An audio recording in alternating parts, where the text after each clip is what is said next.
Live, live, live, live, live, live, live, live, live, live. Should do an intro song myself, actually. Or we could do it collectively for the start of these partner chats. Some sort of theme tune. Don't have any ideas while people realise we're live. Sean, you're a musical man. What have you got? I am. Yeah, I'll get the guitar out. Nothing top of my head right now. Why didn't we think about that in the behind-scenes prep work that we were just doing? We should have. Andrew, you look like you've got a good song on you, good set of lungs. What we saying? If you'd given me a chance to think of something, I might have done a little sing song. But off the top of my head, all I can think of is the word literally avocado, which doesn't really excite in a song too much, does it? Just the word avocado. I don't know. Georgina's got Hey Dougie theme tune in her brain, I believe, so she might be able to pull that into something. Yeah, but it with the Despacito theme. There's the musical tween. Just in case people are joining live now and wondering what on earth we're talking about. Small talk on maybe a jingle as we intro these partner chats. But this is the first one of 2022, so excited for this year. It's been an unbelievable year for the property market last year. It's been a difficult year for a lot of people personally. Some people fantastic. You know, if you're in the trades, it's been fantastic. If you're in the property market, it's been stressful. It's been emotional. It's been exciting. It's been up. It's been down. We've gone through all those emotions last year. So we're looking forward to seeing what this year brings. I'll give you the agenda of today's chatter in a second. But if you're listening, as I always say, we're on YouTube, we're on LinkedIn, we're on Facebook, we're everywhere. So bang us a like, let us know you can hear us, pop it in the comments, say hello. And we really, really want questions tonight for anyone that is listening and watching. We would love your questions on the property market. So if you want to know what's going on with prices, if you want to know specifically in local areas that we cover, if you want to know what's going on with the mortgage rates at the moment, we're going to cover a lot of that, but please ask your questions. When's the best time to sell? When's the best time to buy? What tips do you want to ask us in regards to how to get maximum price, get your asking price or get over asking price? All of these questions, throw them in the comments. So today we're going to talk about how you can register yourself directly into our CRM without having to talk to any of us, so that no data gets manipulated and you can tell us exactly what you're looking for. You can be hyper specific with it down to a road and a certain type of price range within that road if you want to. So we're going to drop that in a second. Talk about a bespoke search, and we've helped so many clients with bespoke searches, and we've got a really cool piece of data in the background that we pay for, which means we can write to anywhere in the country, any type of property, and we love making those bespoke letters for people. So we'll talk about that. Did a podcast yesterday with Tristan and Mike on the landlord page. This is not a podcast plug, but it was a mortgage advisor. It'll be out on Friday, and it was really interesting to get his feedback on what the mortgage lending has done since the base rate changed. So we're going to touch base on that as well. What happens with 100 grand savings this year? You know, not everyone's got 100 grand savings, but what happens with 10, 50, 100 grand savings this year? We want some feedback on boards. We want to talk about off-market deals, how they work for certain people, how they might not for others. We want to talk about Rightmove listings and stock levels. I've spoke for 4 minutes, so we've got 26 minutes to do that all in. Are we up for the challenge, gang? Let's do it. Let's get it done. First of all, we'll say hello to a few people that are saying hello. Carl, good evening. Mike's watching in the background. Evening all. Very, very policeman-like that, actually, Mike. Evening all. And we've got Andy on LinkedIn listening in. So, ladies first, Georgina, how are you? Quick snapshot thoughts on 2022 Q1. What are we expecting to see? How is life? It's good. I'm excited about this year. I think it's going to be more of the same of that we had last year. So yeah, bring it on. Oh, bye. He's disappeared. On that note, we've lost Ian. How about you guys? I guess he was coming to you guys next. Yeah, good. I'm really excited for my first full year in the job. Can't wait. There he is. He's back again. I don't know. I mean, sometimes we jump in, we jump out. These things happen. Was it something I said? Yeah, I was like, that's boring. Switch off. Saw the ratings drop. I thought, right, I need to bring this back. Apologies. Internet connection. We'll blame Sky. Sean, I think you were talking. Yes, I was just saying, yeah, I'm super excited for 2022. My first full year with Avocado. Mega excited to see what could happen. I mean, this month already is a big month for me, and a lot of my completions and exchanges are all set up for this month. So, yeah, super excited. Good. Yeah, exciting stuff going on. Slough, talk to us, Andrew. What's happening in the world of Andrew? Maybe a secret announcement to happen in the next couple of weeks for you and someone else. So looking forward to that. Little teaser there. But how's life? Yeah, there's something bubbling away in the background. But yeah, I think I echo what the other two have said. You know, I don't want to wish my life away, but you almost want to fast forward to the end of 2022 and see, you know, what you've achieved. But we'll take it day by day, and we'll get there. Off track on property, but I would say the definition of success is to know where you want to go, know where you are today, and know what you want to do to fill the gap. So in your fast forward to the end of the year, what are your goals? What are your plans in property, in life?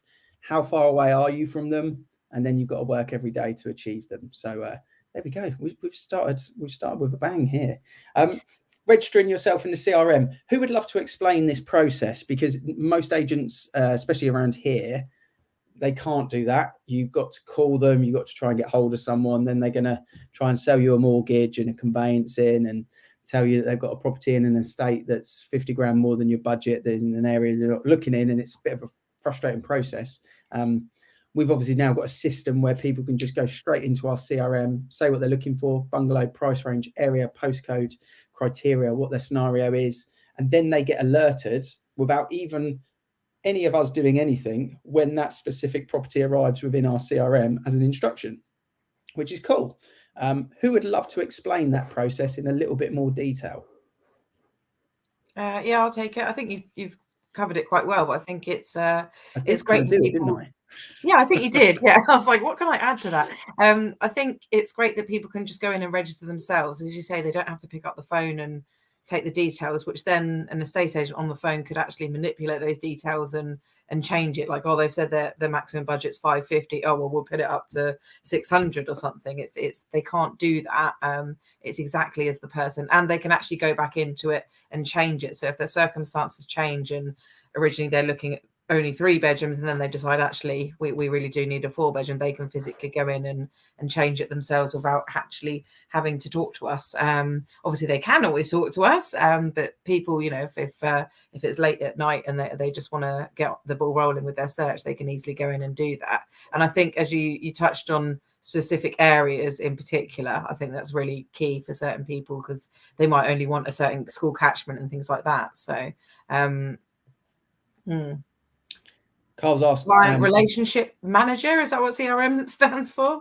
Yeah, client relationship management system, effectively. Okay.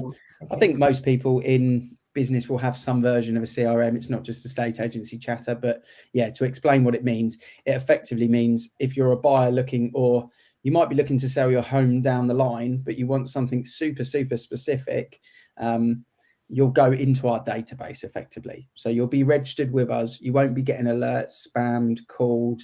We don't have time to ring through everyone anyway. What we will do is we've got a really simple way of getting people to get the jump, get the heads up when that property hits online. So I guess it's a bit like our Beat the Portal, Sean, but you don't have to be following our social media.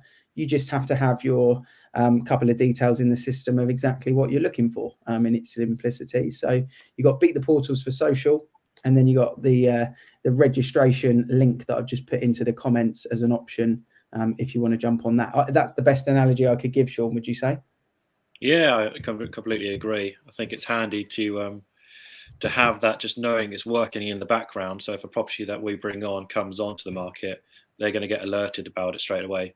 The Beat the Portals, obviously, you've got to be ready on your phone. You've got to be, you know, doing it manually, following the estate agent, which is great because, you know, if you're loving it, then good. But there are times where you're out with family or working, you can't always do that. So our system or our CRM, you know, actually safeguards you and gets you in there. Yeah. Rob said, register from your sofa at any time.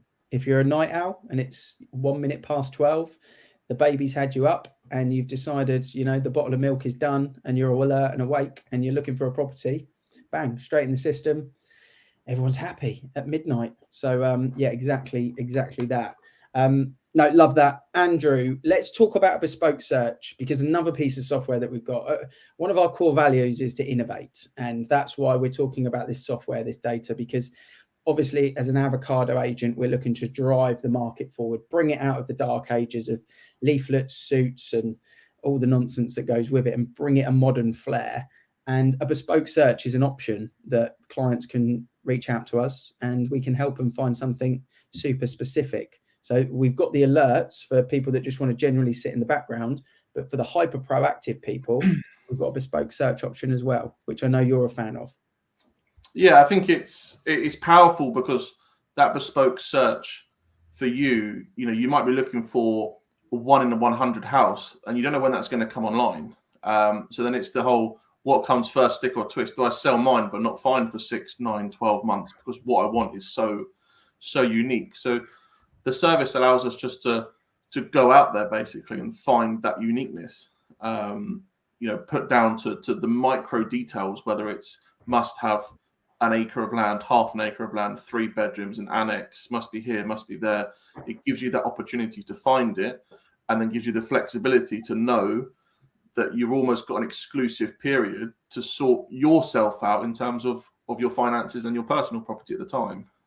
Which obviously we all know that the house that's not on the market, that's viewing something, is normally the one that misses out, because they're in they're behind the 8 ball in terms of position. So it gives them the opportunity to not miss out.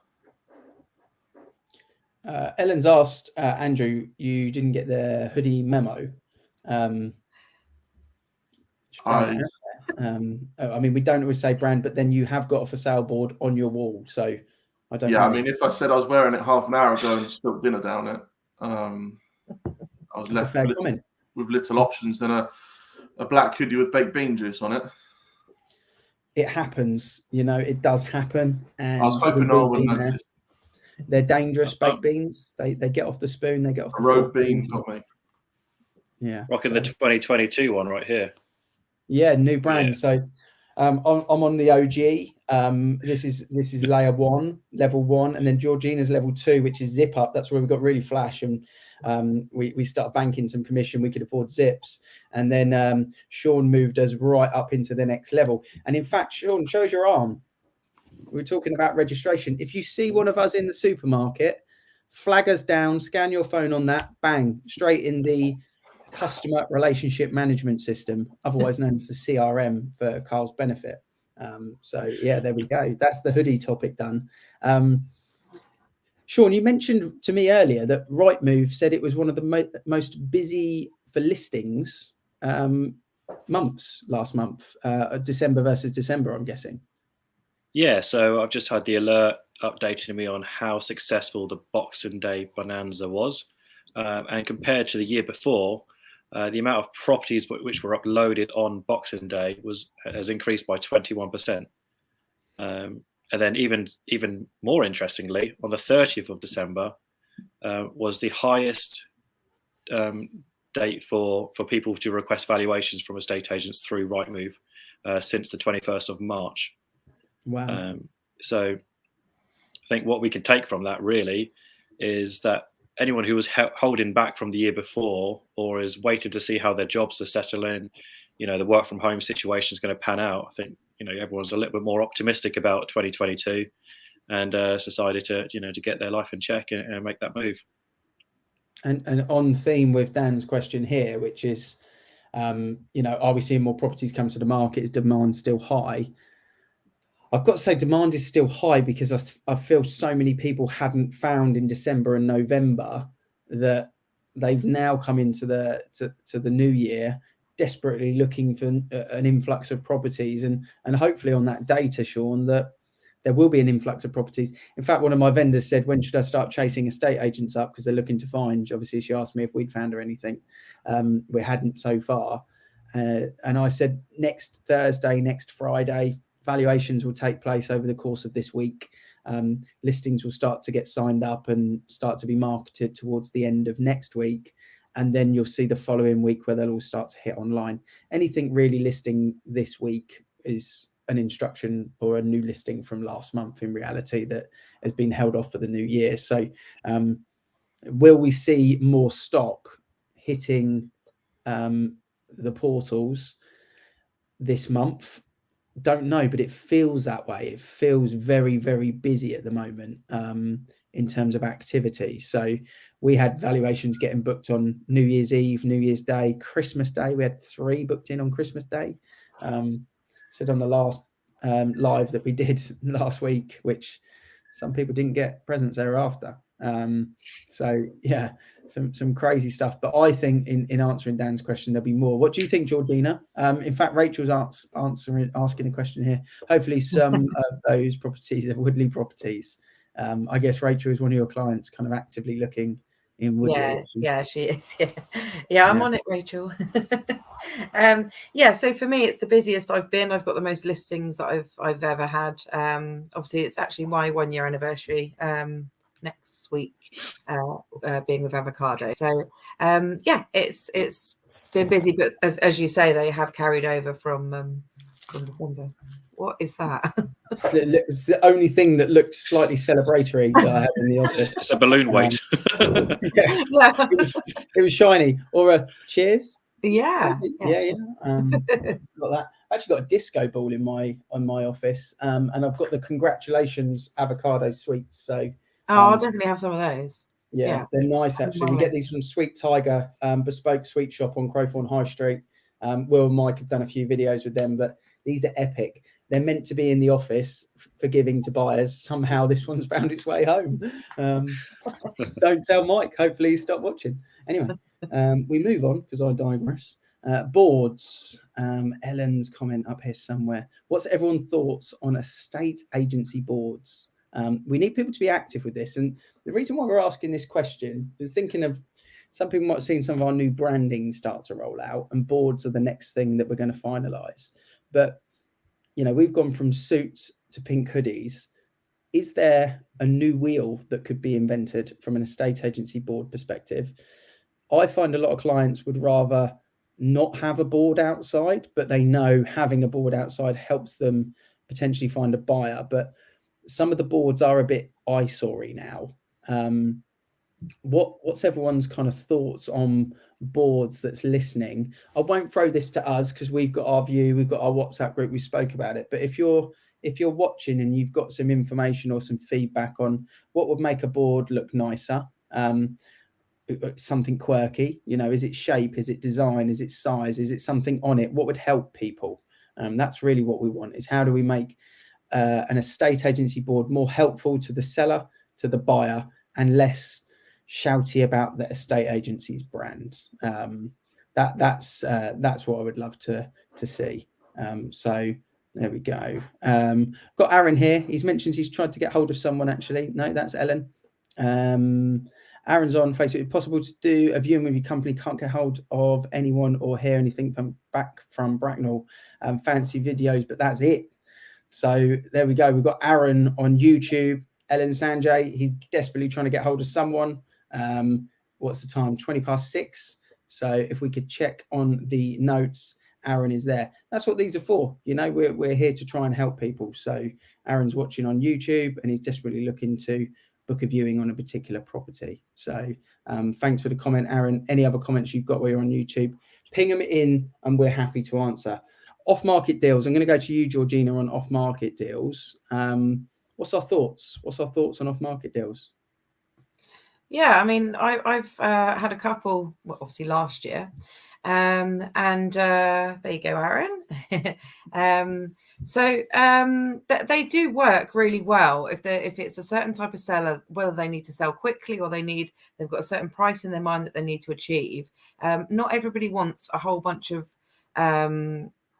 people traipsing through their house, having to prepare a house when you've got, you know, if you're a family, you've got children, if you're having to constantly upkeep your house to do blocks of viewings, it's not for everybody. And if you need to achieve a certain price to then make your move forward, an off market, it's effectively, it's like a one-off viewing before any sort of marketing takes place. It can be a really good way to go forward. And I wanted to actually know what the public's view on it is, because it's not just, oh, if you follow us, we'll sort of get you in there. It's if it's the right buyer for the seller, because the seller is, at the end of the day, our client, and that's who we want to help, as well as all the buyers that are looking as well. So yeah, it's just, I wanted to know what other people's thoughts were on it as well. Yeah, I think it's an interesting topic, because I understand the FOMO element of it, and I understand the concern that people may have. But the off-market transaction, Sean, you're a family man with a few children, as we can see in the background. The off-market transaction is just a great way for the seller to not to have to go through the rigmarole of having people through their property. And especially in the COVID scenario that we've had for the last 2 years, it's such a safe and sensible way to do it, if it's possible to be done. And all parties have to be happy. And if all parties are happy, then kind of what other people think about it is almost irrelevant, because both parties are happy, and that's the key thing. But as a family man who's recently sold a property, I think, convenience, I guess, is one thing. Would you say?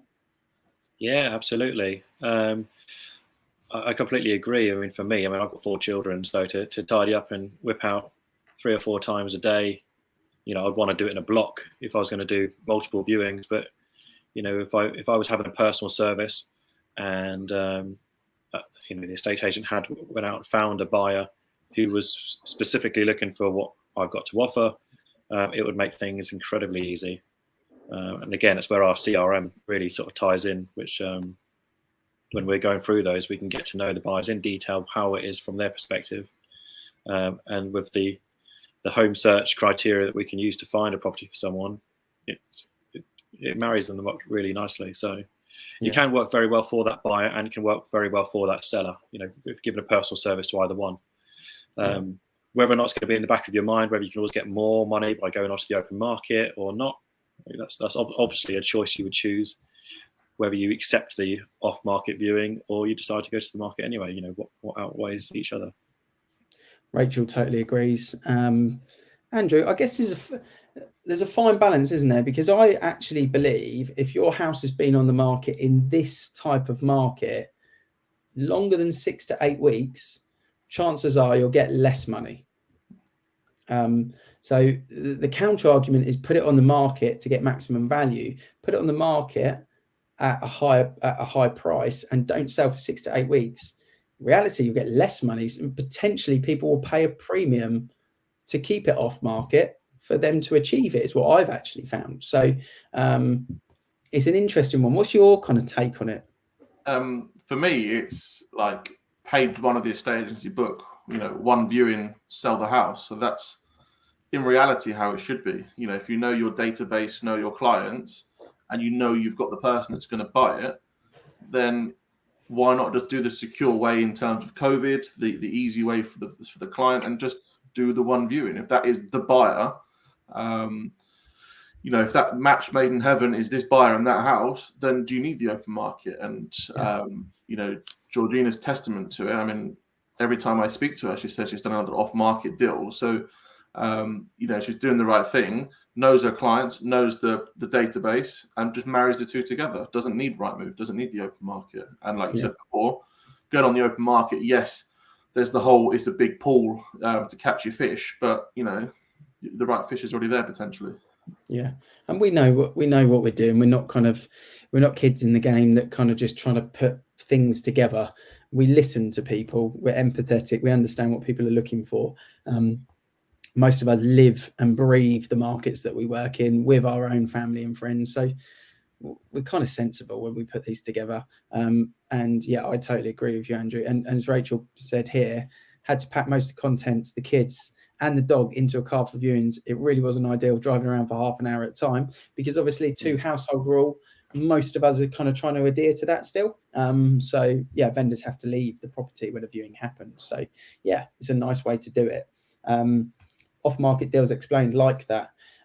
So I started to briefly touch, and I think then we got sidetracked with a load of comments, which was great. But I'll go back to it. The podcast coming out this Friday with Dom from the Money Guardian on the Landlord Page podcast. You can check it out on Apple or Spotify. But we were talking about the base rate, and actually it's quite interesting talking to Dom, because He's very factual and very structural in how he kind of looks at the mortgage market. And he's got the same view as Akil that mentioned in December, that actually the lenders are still very, very competitive. And what we're actually seeing is an equalising of the high loan to values and the loan to values kind of meeting a little bit closer. So if you've got a big deposit or a small deposit, there's obviously a big difference in rates, and there always will be, but actually the gap is getting smaller.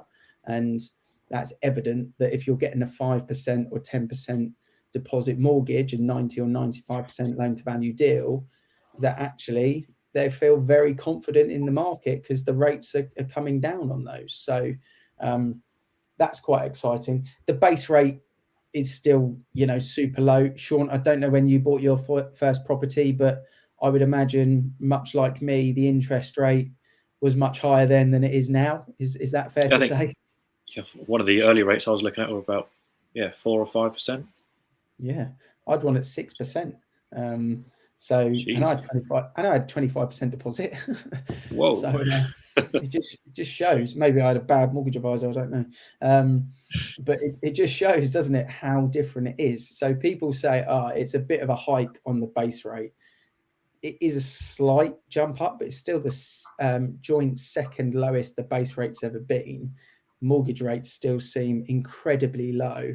What I would say to people is, if you're looking to buy this year, early stages, you're doing your budget planning.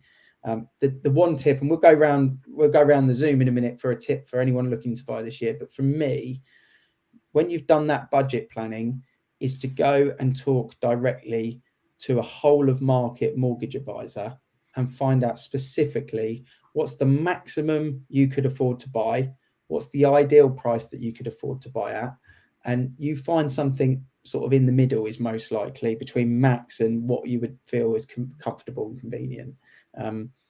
Don't just go to the bank. Don't waste hours on Google shopping around on the hook rates.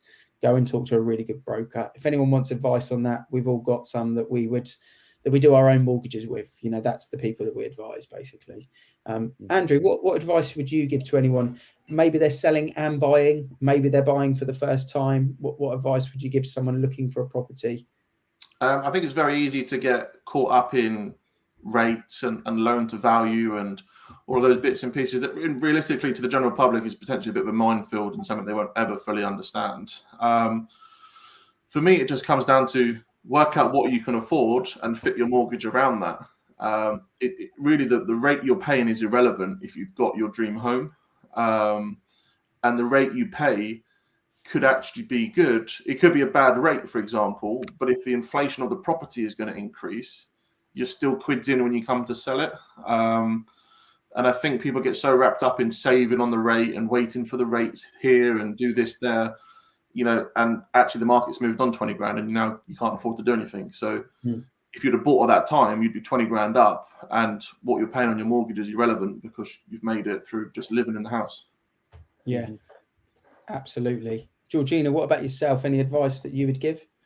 Sort of touching on sort of what Andrew's just said there. Not necessarily getting hung up on how much the actual loan is, and looking at more what the monthly amount would be, because that's what you've got to live day to day and actually work out. So while it might be an extra 50 grand or whatever that you might need to borrow to get the dream home, if it's not actually that much more a month, then why not go for it? Just adding to that. Budgeting is key.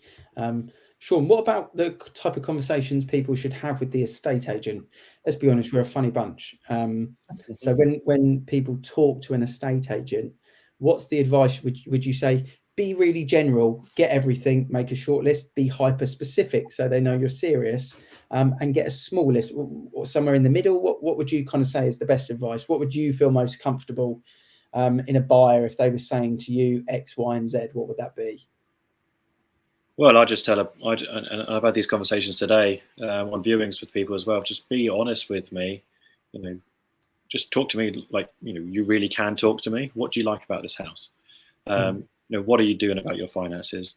I want to get to know you. You want to get to know me, and let's just have open, frank conversations. And one of those conversations was with someone today who was worried about putting forward an offer, worried about offending the seller in this market, you know, if they were to make an offer rather than pay the full price or even go over, you don't need to worry. You just need to have open conversations. So just be honest and talk openly. Yeah, honesty is key, and you get the same back in reality. Yeah, the other thing that Don was talking about on the podcast was the race for space. It was a really cool phrase that I think I might have heard it before, but he said it quite a lot, was the race for space. And Dan mentioned earlier, what's the demand like this year? But people want more space. People are spending more time at home, and people want more space. And that's factual in the way that the life is that we sit in at the moment. Whether you work from home or you don't, people just want more space. So that's very, very evident at the moment in a driver for the market. So the podcast comes out on Friday, so it's out tomorrow. It's actually out at midnight. So I'll put a link to the podcast channel in there. This podcast is for landlords, but this particular episode is 45 minutes that I would say anyone thinking of doing anything with property this year should listen to, because it's a mortgage advisor and we're just talking general chatter about what's going to happen with the market. So really interesting stuff. If you had 100 grand in savings this year, and the best deal that you can get out there is 0.01 or something like that interest on savings. Let's say inflation sits at 5% this year. Effectively, that means that 100 grand is 95 grand at the end of the year, because the cost of living has gone up in reality. So the cost of living has gone up, so the value of that 100 grand is less. So although physically you haven't lost 5 grand out of your savings account, the value of the 100 grand in cash is worth less at the end of the year. Whereas forecasting is that we would see about 5% increase this year is what we're expecting to see. So if you invested it in property, the 5 grand would have increased. The cost of living would have obviously gone up as well. So you'd have been sort of counterbalanced. But the reason why I say that is if people are hesitating on purchasing a property and they've got the savings, today is the cheapest day you can buy a home.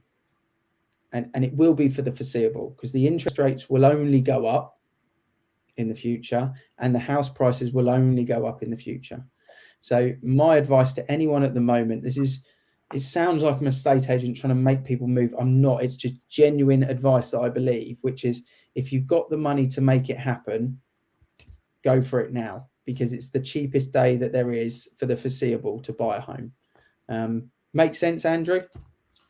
Yeah, absolutely. It goes back to what I said before. You know, if you don't do it now, you won't be able to afford to do it. And I think, you know, you going back to the whole, it's not an estate agent trying to make you buy houses. You know, if we all had 100 grand given to us now, we would all go and buy property.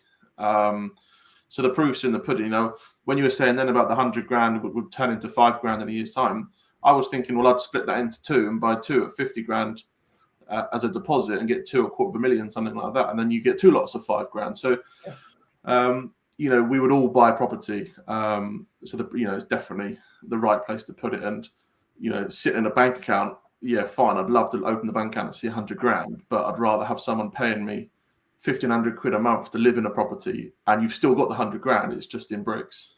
Yeah, safer place to have it. Sean, any little secret squirrels you can tell us about? Anything coming on the market soon? Fleet, surroundings, any little exciting ones to know about? Anything new special that you've launched in the last day or two? I'm keeping it a little bit more close to my chest. I've got a couple burning, but in case they're watching, I don't want to count my chickens. No, I get that. I saw you launched one lovely property in Camberley, though, didn't you, in the last couple of days? Yeah, that's gone absolutely berserk, which is really, really good. So, in fact, I was rushing to get back here just to join the meeting today and get on video. But yeah, that's gone crazy. So, lovely house, 850,000, 4 bedrooms, had loads of work done to it. Stunning house. Check out the video on Sean's pages. If you're not following Sean sort of obviously covers Fleet, Church Crookham, but ventures into Camberley and things like that as well, and surrounding areas. But check out the video. It's a cracker.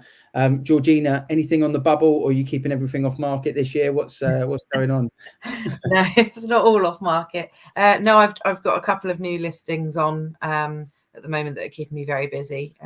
So yeah, had lots of interest and got a very busy weekend coming up with lots of viewings booked in. So yeah, exciting. Nice. Andrew, anything on the bubble yourself? Any part of the world that you've got something that you can share, or are you keeping your cards close to your chest? I've got one potentially coming on. It's right in the centre of Slough, 2-bed ground floor masonette with a private garden and garage. So you've got outside space and parking in central Slough. That would be 265 we're coming on at. That'd be a nice little property. So anybody out there that wants something like that, buy to let, first time buyers, downsizers. Needs a little bit of work doing to it, but I think you'll struggle to find something sub 300 with the garden and parking in central garage. And a garage. Yeah, love that. No, that's a cracker. That'll be an interesting one for the landlord page as well. I'm sure there'll be people looking for that, or a downsizer that can't find a bungalow because they're, I think you said, like rocking horse poop on the last chat. They still are as well. Still are. Those bungalows, they're getting rarer and rarer. There we go. We've kicked off the first partner chat of the season, of the year. We've gone 6 minutes over, but that's okay. We thought we might go a little bit over. It's been a good conversation, hopefully, and thank you to everyone that's been involved and firing questions in. I think next week we've got even more of an insight into how the year started. We'll be halfway through January this time next week, and we'll know what's going on in more detail. So definitely tune in next Thursday at 6 o'clock. Obviously, we'll do this every Thursday, 6 o'clock, because we know people find them helpful and handy. And if anyone wants to find a property, sell a property in Slough, please speak to Andrew. Woodley, that direction, Reading direction, speak to Georgina. Sean covering, like we say, Fleet, Church, Crookham, but avocado across the home counties. So if you've got a property to sell or let, or you want a bespoke search set up for you in the home counties, reach out to us, whatever page you're watching on, and we will definitely do our utmost to help you. So happy New Year to everyone. I don't know when you stop saying that. Next week? When it's not happy. Yeah, it feels like I'm happy, so I'm happy.